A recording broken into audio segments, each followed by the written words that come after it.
नमस्कार दोस्तों, जय हिंद, वंदे मातरम। मैं आपके साथ जयसवाल सर। दोस्तों, बात करेंगे बाल विकास शिक्षा शास्त्र के क्लास नंबर 19 की बात करेंगे। चाइल्ड डेवलपमेंट एंड पेडागोजी की बात करेंगे बाय जयसवाल सर। जी हाँ, आप चैनल को विजिट करेंगे, प्लेलिस्ट आपको मिल जाएगा बाल विकास क्लासेज बाय जयसवाल सर। हर एक क्लास, हर एक कंसेप्ट आपके सिलेबस के अकॉर्डिंग, आपके एग्जाम पैटर्न के अकॉर्डिंग। तो दोस्तों, सीडीपी यानी बाल विकास शिक्षा शास्त्र की क्लास नंबर 19 में हम 20 प्रश्नों की बात करने वाले हैं। तो चलिए शुरुआत करते हैं पहले प्रश्न की। पहला प्रश्न आप लोगों की स्क्रीन पर है कि एक बच्चा कहता है कि उसका दोस्त 5 फीट लंबा है। वह अपने चाचा से बड़ा हो सकता है जो केवल 4 फीट लंबा है। मतलब उसके चाचा कितने हैं? 4 फीट लंबे हैं और उसका दोस्त 5 फीट लंबा है। तो किसी व्यक्ति की ऊंचाई की व्याख्या करने के इस दृष्टिकोण को किस में जो है बच्चे को जिम्मेदार ठहराया जा सकता है? औपचारिक संक्रियात्मक अवस्था में, सेंसरी मीटर अवस्था में, जिसे हम क्या बोलते हैं, देखिए जो आपका सेंसरी यहाँ पे मोटर दिया गया है। सेंसरोमीटर का मतलब सभी लोग समझते हैं क्या होता है। सेंसरी मोटर संवेदी गामक अवस्था जो जन्म से लेके 2 अवस्था तक होती है। और तीसरा है पूर्व संक्रियात्मक अवस्था, चौथा है मूर्त संक्रियात्मक अवस्था। तो एक बच्चा जब यह कहता है उसका दोस्त 5 फीट लंबा है, वह अपने चाचा से बड़ा हो सकता है, केवल 4 फीट लंबा है, तो किसी व्यक्ति ऊंचाई की व्याख्या करने में इस दृष्टिकोण में बच्चे को जिम्मेदार ठहराया जा सकता है। किसको? ऑप्शन नंबर किसकी बात कर रहे हैं? ऑप्शन नंबर सी की बात कर रहे हैं, पूर्व संक्रियात्मक अवस्था को, यानी 2 से लेके 7 वर्ष तक की अवस्था की बात कर रहे हैं। दूसरा प्रश्न दोस्तों स्क्रीन पर दिया गया है कि रितु ने अपने छात्रों से उनके लिए एक अध्याय से प्रश्न बनाने और उससे संबंधित उत्तर लिखने के लिए कहा। यानी रितु क्या है? यहाँ पे एक अध्यापिका है जो छात्रों से कहती हैं कि एक अध्याय से प्रश्न बनाने और उससे संबंधित उत्तर लिखने के लिए कहती हैं। तो एक छात्र क्या करता है? संज्ञानात्मक विकास के किस चरण में इस कार्य के निहितार्थ से सबसे अधिक लाभान्वित होगा?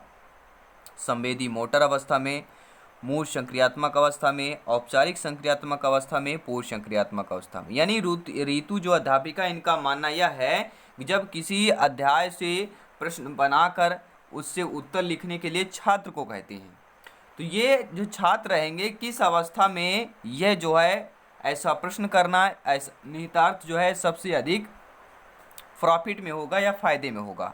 ठीक है, वह आपको अवस्था बताना है। तो वह अवस्था है औपचारिक संक्रियात्मक अवस्था, अर्थात सभी जानते हैं 11 वर्ष से आगे तक की अवस्था की बात कर रहे हैं।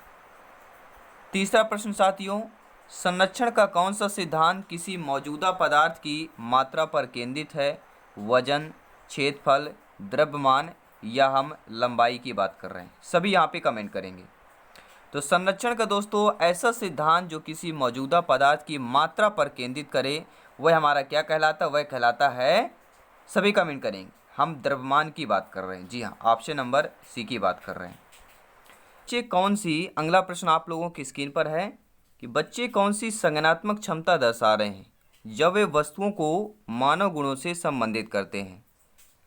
अहम भाव, संरक्षण, जीववाद, वस्तु स्थायित्व की बात कर रहे हैं। देखिए ऐसी संज्ञानात्मक क्षमता दर्शा रहे हैं कौन? बच्चे दर्शा रहे हैं। बच्चे कौन सी संज्ञानात्मक क्षमता दर्शा रहे हैं जब वे वस्तुओं को मानव गुणों से संबंधित करते हैं? तो सभी जानते हैं हम किसकी बात करते हैं, सभी कमेंट करेंगे नीचे कमेंट बॉक्स में। जिनका सपना है गवर्नमेंट टीचर, अध्यापक, अध्यापिका बनना, हम किसकी बात कर रहे हैं? ऑप्शन नंबर सी की बात कर रहे हैं। पांचवा प्रश्न है साथियों, पियाजे के अनुसार बौद्धिक विकास की या बौद्धिक विकास दुनिया के अनुकूल के माध्यम से होता है। ये किसके माध्यम से होता है? पियाजे के अनुसार बौद्धिक विकास दुनिया के अनुकूल के माध्यम से होता है। तो यह किसके माध्यम से होता है? अवशोषण और समंजन, संप्राप्ति और स्वतः सहसंबंध, आत्मसात्करण और समंजन, आत्मसात्करण और परिस्थिति अनुकूलन। सभी कमेंट करेंगे। तो पियाजे जी के अनुसार बौद्धिक विकास की दुनिया के अनुकूल के माध्यम से होता है। अनुकूल के माध्यम से अर्थात आत्मसात्करण और समंजन के माध्यम से। सी ऑप्शन सही हो जाएगा। छठवां प्रश्न देख लेते हैं, स्क्रीन पर दिया गया है। प्रश्न क्या पूछा जा रहा है? आइए, आई होप आप लोग अच्छे तरीके से समझ पा रहे होंगे। सभी प्यारे मित्र क्लास को लाइक कर दिया होगा। बहुत बहुत धन्यवाद। जीन पियाजे के अनुसार किसके दौरान बच्चों में अमूर्त तर्क तथा तर्क कौशल विकसित होता है? किसके अनुसार? मूल संक्रियात्मक अवस्था, औपचारिक संक्रियात्मक अवस्था, पूर्व संक्रियात्मक अवस्था, या संवेदी प्रेरक या सेंसरी मोटर अवस्था, या संवेदी गामक अवस्था। तो जीन पियाजे जी के अनुसार औपचारिक संक्रियात्मक अवस्था के दौरान बच्चों में अमूर्त तर्क और तर्क कौशल विकसित होता है।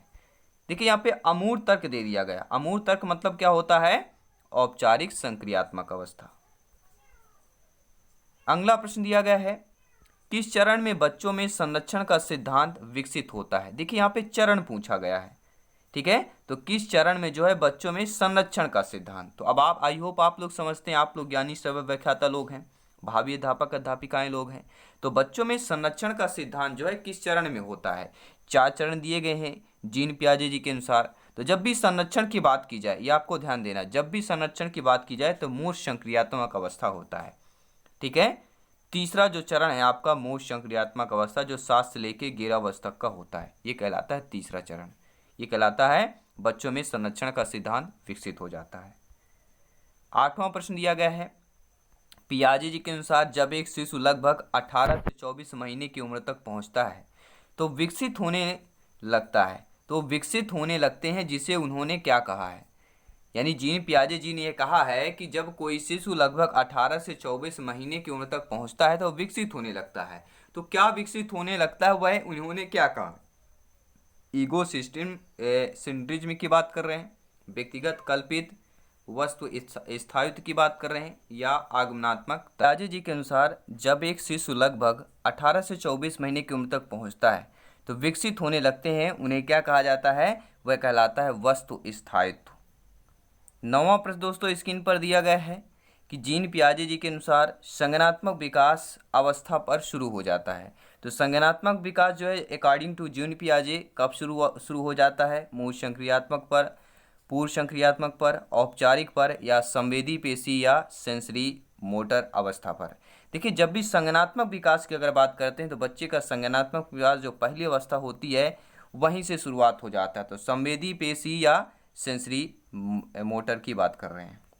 विकासात्मक मनोविज्ञान के अंतर्गत शुरू से अंत तक अर्थात गर्भावस्था से वृद्धावस्था तक का अध्ययन किया जाता है। विकास का प्रारंभ होता है गर्भावस्था से, और संज्ञान विकास कौशल जो है संज्ञान विकास शैशवावस्था से प्रारंभ होकर जीवन पर्यंत तक चलता रहता है। 10वां प्रश्न है, जीन पियाजे जी के अनुसार पूर्व संक्रियात्मक अवस्था के बच्चे कैसे होते हैं? जो बच्चे पूर्व संक्रियात्मक अवस्था के चरण पर होते हैं तो अकॉर्डिंग टू पियाजे कैसे होते हैं? आत्म केंद्रित होते हैं, नम्य होते हैं, या फ्लेक्सिबल, जटिल, या सामाजिक रूप पर होते हैं? देखिए पूर्व संक्रियात्मक अवस्था की बात कर रहे हैं, यानी 2 से लेकर 7 वर्ष तक की अवस्था की बात कर रहे हैं। तो इस अवस्था में बच्चे क्या होते हैं? आत्म केंद्रित या ईगो सेंट्रिक होते हैं। अगला प्रश्न दिया गया है दोस्तों, जिस तरह से कोई व्यक्ति अपने मस्तिष्क में किसी भी जानकारी को प्रस्तुत करता है तो यह उसके किसका उदाहरण होगा? देखिए अपने ही मस्तिष्क में, ये ध्यान दीजिएगा, कोई व्यक्ति है, मान लीजिए आप और हम, कोई भी हो सकता है, वह अपने ही मस्तिष्क में किसी भी जानकारी को प्रस्तुत कर रहा है, किसी को बता नहीं रहा, अपने मस्तिष्क में प्रस्तुत कर रहा है, तो वह किसके उदाहरण कहलाएंगे? व्यक्तिगत अभिलक्षण, संज्ञानात्मक अभिलक्षण, भावपूर्ण अभिलक्षण, या शिक्षण अभिलक्षण की बात कर रहे हैं? तो सभी लोग जानते हैं यह कहलाएगा संज्ञानात्मक अभिलक्षण। कोई भी हम चीज़ सोचते हैं पहले तो क्या होता है, वो मस्तिष्क में अपने प्रस्तुत करते हैं, मस्तिष्क में जानकारी उतारते हैं, तो वह कहलाएगा संज्ञानात्मक अभिलक्षण।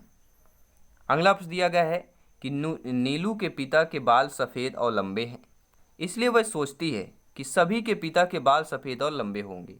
यह दृष्टिकोण किस अवस्था में होता है? बच्चों में होता होगा कि मेरे पापा ऐसे हैं, मेरे मम्मी ऐसे हैं, तो दूसरों के पापा मम्मी भी ऐसे होंगे। तो ये जो दृष्टिकोण है किस अवस्था में बच्चों में होता है?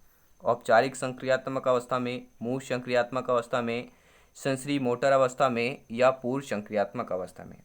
तो सभी जानते हैं यानी बच्चों में समझ नहीं होता है, तो समझ किस अवस्था तक नहीं होता है? तो वह पूर्व संक्रियात्मक अवस्था, यानी जन्म से लेके 2 से लेके 7 वर्ष तक की अवस्था कहलाती है पूर्व संक्रियात्मक अवस्था। तो पूर्व संक्रियात्मक अवस्था में यह दृष्टिकोण होता है, कौन सी अवस्था में? पूर्व संक्रियात्मक अवस्था, 2 से लेके 7 वर्ष तक की अवस्था पर। 13वां प्रश्न है दोस्तों, पियाजे ने संज्ञानात्मक विकास के महत्वपूर्ण चरण विकसित किए। कितने महत्वपूर्ण चरण विकसित किए? सभी लोग जानते हैं 4 महत्वपूर्ण चरण हैं। पहला संवेदी कामक अवस्था, जन्म से लेके 2 वर्ष, 2 से 7 वर्ष पूर्व संक्रियात्मक अवस्था, 7 से 11 मूल संक्रियात्मक अवस्था और 11 से आगे अमूर्त या औपचारिक संक्रियात्मक अवस्था। अब देख लेते हैं दोस्तों अगला प्रश्न। रूही 11 महीने की बच्ची है और वह प्रत्येक सफ़ेद तरल वस्तु को दूध कहती है। रूही द्वारा अवधारणा विकास प्रक्रिया का कौन सा प्राकृतिक स्वभाव दिखाया गया है? यानी एक रूही एक बालिका है जो 11 महीने की बच्ची है, वह प्रत्येक सफ़ेद जो तरल पदार्थ या कुछ देखती है उसको दूध ही कहती है, उसके लिए वो दूध ही है। तो ये जो प्राकृतिक स्वभाव है ये विश्लेषण है, अमूर्तीकरण है, सामान्यीकरण है या अनुभव कहला जाएगा? तो ये दोस्तों सामान्यीकरण कहलाएगा। अब बहुत से प्यारे मित्र होंगे बोलेंगे सामान्यीकरण क्या है? देखिए, अमूर्त या अमूर्तता का एक रूप है। सामान्यीकरण क्या है? अमूर्तता का एक रूप है जिससे विशिष्ट उदाहरणों के समान गुणों को समान अवधारणाओं दावों के रूप में तैयार किया जाता है। सामान्यीकरण एक डोमेन या सेट तत्वों का अस्तित्व बताता है, साथ ही उन तत्वों द्वारा साझा की गई एक या अधिक से समान विशेषताओं का निर्माण करता है। इस प्रकार का वैचारिक एक मॉडल होता है। अगला प्रश्न है, टोटल यहाँ पर इस क्लास पर 20 क्वेश्चन करेंगे। क्वेश्चन थोड़ा डिफिकल्ट आपको लग रहे होंगे क्योंकि इसी टाइप के प्रश्न एग्जाम पर पूछे जाते हैं, इसलिए डिफिकल्ट भी इम्पोर्टेंट होता है। डिफिकल्ट ही हमें सिलेक्शन क्यों ले जाता है। सर्वात्मवाद यह विश्वास है कि जो कुछ भी मौजूद है उसमें किसी प्रकार की चेतना है।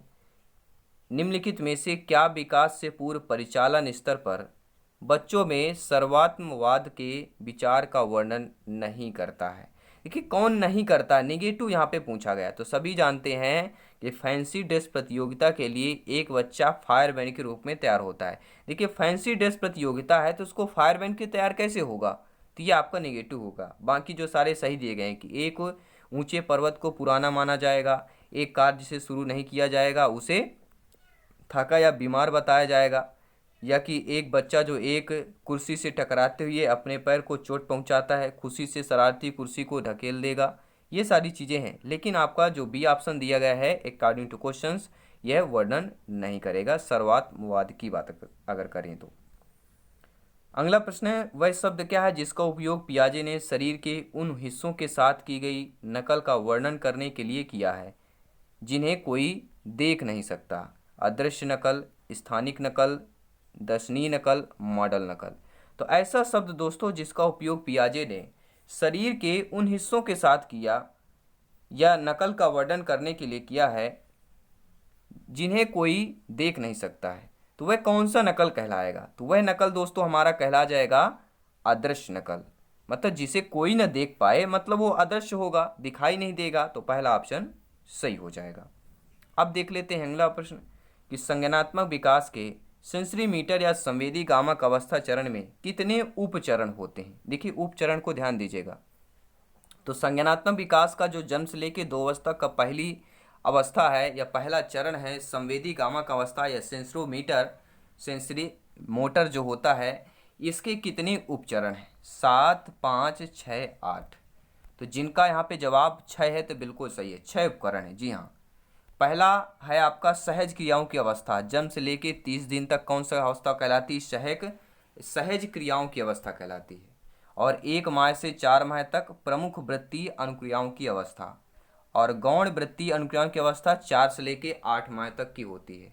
और गौण स्कीमेटा की समन्वय की अवस्था 8 से लेके 12 माह तक होती है।